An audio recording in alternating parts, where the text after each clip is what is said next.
تو کورونا کی وبا مسلسل پھیلتی جا رہی ہے، اس کو روکنے کے لیے کئی سارے قدم بھی اٹھائے جا رہے ہیں۔ اس وقت ہمارے ساتھ ہمارے ایک خاص مہمان جڑ رہے ہیں، جمعیت علماء ہند کے صدر مولانا ارشد مدنی صاحب، اور ہمارے ساتھی آصف اقبال ہمارے انپٹ ایڈیٹر بھی جڑ گئے ہیں۔ مولانا صاحب بہت بہت استقبال آپ کا عزیز سلام پر۔ شکریہ۔ آصف اقبال آپ سے سوال کریں گے، ہمارے انپٹ ایڈیٹر۔ حضرت بہت بہت شکریہ جو آپ نے اتنا قیمتی وقت دیا، کیونکہ ہم لوگ کو معلوم ہے کہ آپ کے پاس وقت کا بہت کمی ہے۔ حضرت سب سے پہلا سوال یہی کہ اس کورونا جیسے مہاماری کو دیکھتے ہوئے جو پوری دنیا میں جس سے پریشانیاں ہیں، اس پہ آپ کیا کہنا چاہیں گے؟ جیسے آپ نے دیکھا ہوگا، آپ نے سمجھا ہوگا اس کو، اس کے بارے میں کیا کہنا چاہیں گے؟ میں یہ بات کہتا بھی رہا ہوں، اور اس وقت یہ ایک حقیقت ہے کہ اس بیماری کا جو اس نے ساری دنیا کو اپنے لپیٹ میں لے رکھا ہے،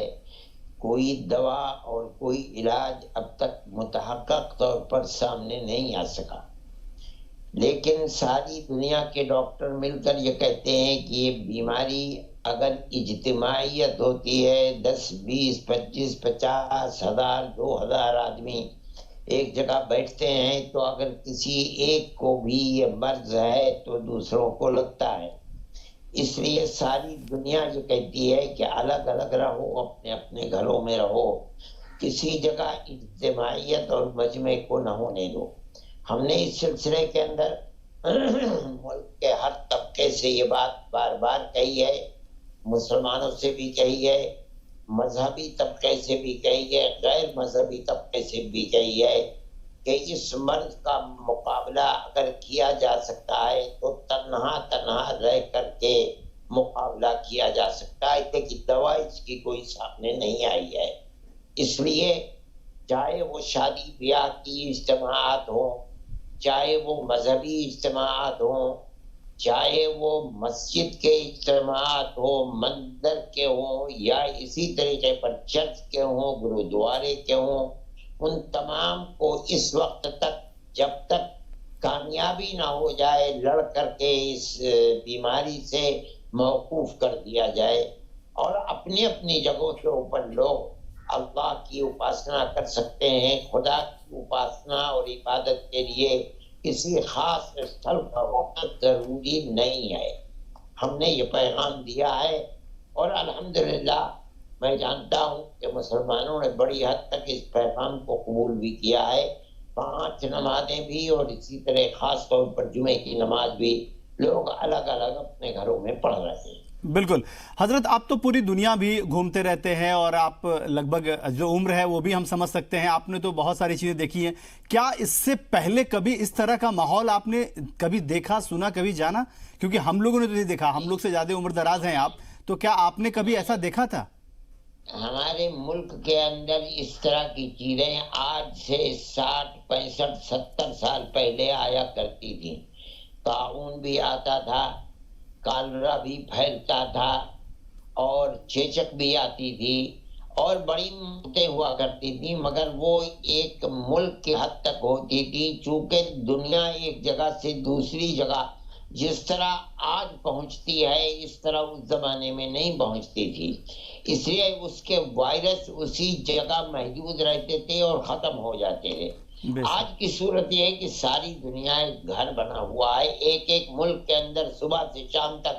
ہزار جہاز دنیا کے سارے ملکوں سے آتے ہیں، اور اس جگہ سے سارے ملکوں میں جاتے ہیں۔ یہ جو ایک جگہ سے دوسری جگہ آدمیوں کا آنا ہے، جس سے وائرس پھیلے اور ساری دنیا کو اس نے لپیٹ میں لے لیا ہے، یہ صورتحال ہمارے دیکھتے دیکھتے 80 سال کے اندر پہلی مرتبہ ہے۔ ہم نے اس طرح کی صورت پہلے نہیں دیکھی۔ بالکل، آپ نے کہا، جس شروعات میں بات چیت میں ہوئی، آپ نے کہا کہ دیکھیے اس کے احتیاط کے طور پہ سب سے جو بڑا احتیاط ہے اور سب سے بڑی جو چیز ماننے کی ہے، وہ آپ کو ایک جگہ اکٹھا نہیں ہونا چاہیے، آپ کو دور رہنا چاہیے، اور تمام جو پریکاشن ہے، جو چیزیں ہدایت کے طور پہ برتی جانی چاہیے، اس کو برتنا چاہیے۔ نہیں چاہتے ہوئے بھی آپ موجود ہیں، اس لیے ایک سوال ضرور لازمی ہے کہ نظام الدین مرکز کا مسئلہ آپ کے سامنے ہے، اس پر کیا کہنا چاہیں گے؟ آپ کی رائے ہم جاننا چاہتے ہیں۔ دیکھیے، مولانا سعد صاحب کے کچھ بیانات میں نے نہیں سنے، لیکن لوگ کہہ رہے ہیں کہ وہ کہہ رہے ہیں کہ مسجدوں میں جانا نہ چھوڑو، اس طرح کے بیانات ان کے آ رہے ہیں۔ لیکن میں یہ بات کہتا ہوں کہ آج سے اگر 20-25 دن پہلے کوئی شخص مجھ سے کہتا کہ مسجدوں میں نہ جاؤ، مسجدوں میں جانے کو بند کر دیتے، تو میرا اسٹینڈ بھی یہی ہوتا، اور تنہا میرا نہیں، جو کسی مسجد، جو کسی مندر کا پجاری ہے وہ بھی یہی بات کہتا، جو گردوارے کا پربندک ہے وہ بھی یہی بات کہتا، اگر آپ کسی چرچ کے فادر سے پوچھتے وہ بھی یہی بات کہتا کہ یہ جو دھارمک استھل ہیں یہ بند کرنے کے لیے نہیں بلکہ اللہ کی عبادت کے لیے بنائے گئے ہیں، یہ بند نہیں کیے جائیں گے۔ لیکن ہمارے سامنے ایک موضوع آیا کہ ساری دنیا مصیبت کا شکار ہے اور اس کا کوئی علاج علاوہ اس کے نہیں ہے کہ لوگ بالکل الگ تھلگ ہو کر کے ہر آدمی اپنے گھر کے اندر سمٹ جائے۔ ہم نے اپنی قوم کو اور اپنے ملک کو یہی ہدایت دی۔ مولانا اسد صاحب نے پہلے وہی بات کہی تھی جس کو آج میڈیا اچھال رہی ہے، بعد میں ان کا بیان بھی آ گیا کہ یہ بات متحقق ہو گئی کہ آپس میں جمع ہونے سے یہ مرض پھیلتا ہے، لہذا لوگ گریز کریں اور اپنی جگہ کے اوپر بیٹھ جائیں، سمٹ جائیں۔ تو میں یہ کہتا ہوں کہ یہ کون سی نئی بات ہو گئی، میڈیا نے چونکہ اس کے دل کے اندر مسلمانوں سے نفرت ہے اور وہ نفرت نہیں دیکھیے، میں آپ کو روک رہا ہوں حضرت۔ دیکھیے، آپ کو ہی پتا ہے کہ ہم آپ کی ذریعے آپ کی بات پہنچانا چاہتے ہیں، آپ کیونکہ ہم لوگ کو معلوم ہے کہ آپ کسی بھی ایک طبقے کی بات نہیں کرتے ہمیشہ، کیونکہ ابھی جتنے مسئلے آئے اس میں آپ نے ہمیشہ بڑھ چڑھ کر حصہ لیا، آپ کو جہاں جانے کی ضرورت پڑی وہاں آپ گئے، وہاں ملے، اور وہاں تمام طرح کی آپ نے وہ باتیں کی جو ہماری گنگا جمنی تہذیب کو قائم رکھتی ہے۔ ایک سوال آپ سے لازمی ہے کہ آپ یہ بتائیے حضرت کہ آپ بھی کیا ہمارے جی سلام کے ذریعے ان تمام لوگوں کو یہ میسج کہنا چاہیں گے جو لوگ اپنے اپنے گھروں پر ہیں، جو جماعت سے نکلے، جو اپنے اپنے گھروں پر ہیں، ان کو باہر آنا چاہیے، ان کو میڈیکل ٹریٹمنٹ کرنا چاہیے، کیونکہ یہ ایسی وبا ہے جس کا علاج بھی ہے، جس کا علاج سب سے بڑی یہ ہے کہ آپ اپنے آپ کو کوارنٹائن کر لیجئے، آپ اپنے آپ کو سب سے دور رکھ لیجئے، اور آپ نے خود بھی کہا کہ تنہا رہنا سب سے ضروری ہے اس مرض کے دوا کے طور پہ۔ تو کیا آپ کہنا چاہیں گے ان لوگوں کو جو لوگ مرکز سے باہر نکلے ان کو آنا چاہیے؟ میری بات آپ نے کاٹ دی، ایک دوسرا موضوع ہے۔ میں یہ کہہ رہا ہوں کہ میڈیا جس طریقے سے ان کی بات کو اچھال کر کے پیش کر رہا ہے یہ غلط ہے میڈیا کا کام۔ پہلے ایک موضوع تھا، اس وقت ہماری بھی رائے یہی تھی، لیکن جب ایک واستوکتا سامنے آ گئی اور واتاورن دنیا کا بدل گیا اور ساری دنیا کے ڈاکٹر یہ کہہ رہے ہیں کہ اس کے لیے الگ تھلگ رہنا، ایک دوسرے کے ساتھ نہ اٹھنا بیٹھنا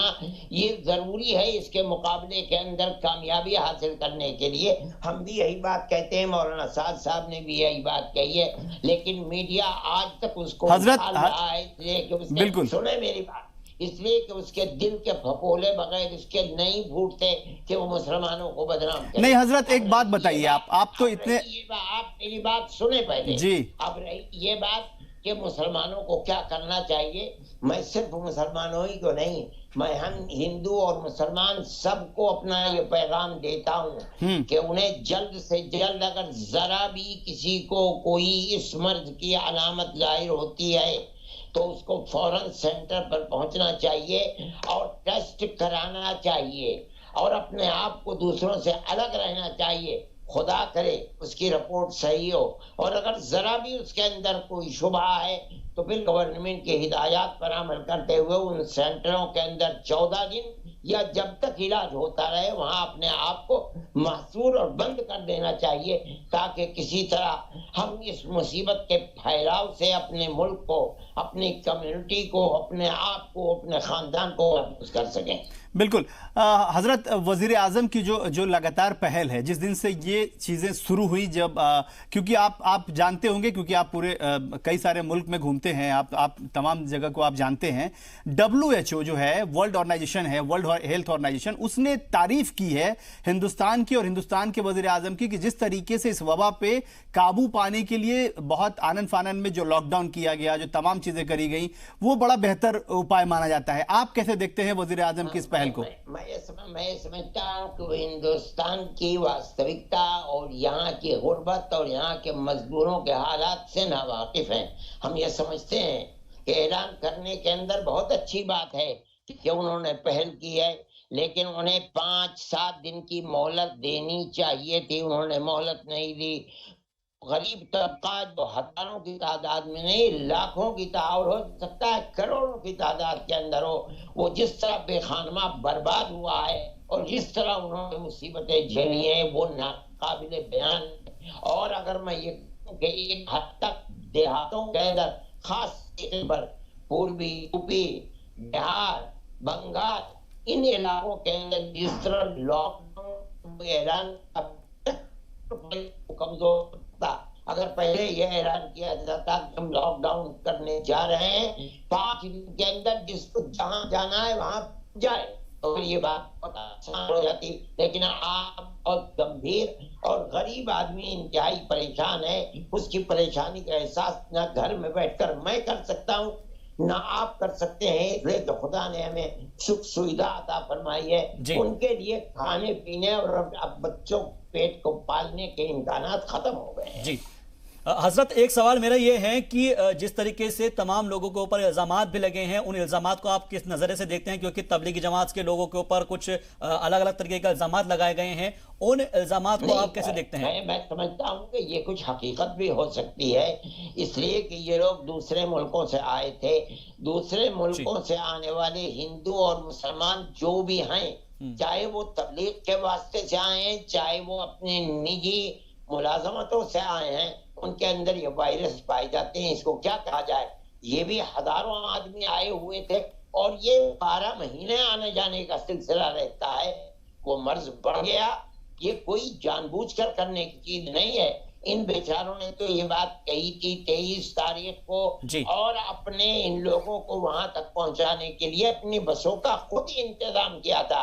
لیکن انتظامیہ نے اس طرح توجہ نہیں کی۔ میں یہ سمجھتا ہوں کہ یہ بہت بڑا قصور ہے۔ میں یہ آپ کے سامنے پیش کر رہا ہوں، جو لوگ گجرات کے آئے ہوئے تھے اور بنارس کے اندر پھنسے ہوئے تھے، وہ عبادت کرنے کے لیے مندروں میں آئے تھے، وہاں کے کلکٹر نے ان کو یہ لکھ کر کے دیا ہے 31 مارچ کے لیے،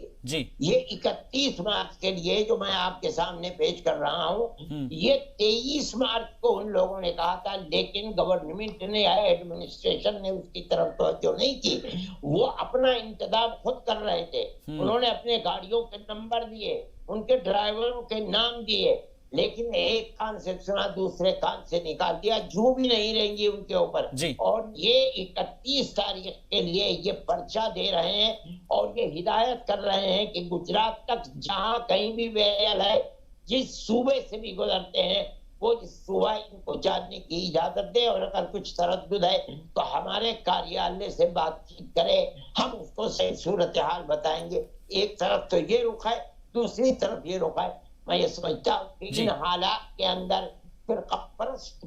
ذہن کا یہ کام کرنا انتہائی قابل نندا ہے، اس کی جتنی بھی نندا کی جائے کم ہے۔ مولانا ارشد مندی صاحب، آپ اس کے لیے کس کو ذمہ دار ٹھہرائیں گے، مرکزی حکومت کو یا دلی سرکار کو؟ میں دلی سرکار کو بھی، اس لیے کہ پولیس جو ہے وہ دلی سرکار کے تابع نہیں ہے، یہ تو تابع ہے مرکز کی، اس لیے مرکز کا بھی اس کے اندر قصور ہے، اور خود آپ پارٹی کی بنیادی لوگوں کا بھی اس کے اندر قصور ہے، اس کے کہنے میں کوئی تکلف نہیں ہے۔ جی حضرت،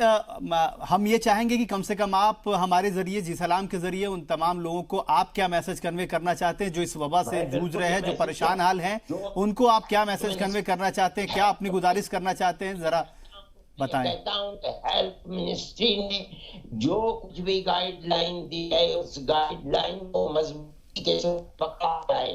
اور اس کا مقابلہ کیا جائے۔ ہندو مسلم مسئلہ نہیں ہے، اگرچہ فرقہ پرست طاقتیں ملک کی بدنصیبی ہے کہ وہ ہندو مسلم بنانا چاہتی ہیں، لیکن یہ ہندو مسلم مسئلہ نہیں ہے۔ ہر آدمی چاہے وہ دنیا کے کسی بھی مذہب سے اپنے آپ کو متعلق کرتا ہے، اس کو ہیلتھ منسٹری کے ساتھ پوری مدد اور تعاون کرنا چاہیے، اور وہ جو ہدایات ہیں ان ہدایات کو قبول کرنا چاہیے۔ لیکن میں اس کے ساتھ ہی ساتھ یہ کہوں گا کہ مختلف جگہوں سے شکایتیں آ رہی ہیں کہ پولیس لوگوں کے اوپر زیادتی کر رہی ہے، سختی کر رہی ہے، اس طریقے کی بات بھی ناقابل قبول ہے۔ ان حالات کے اندر انتہائی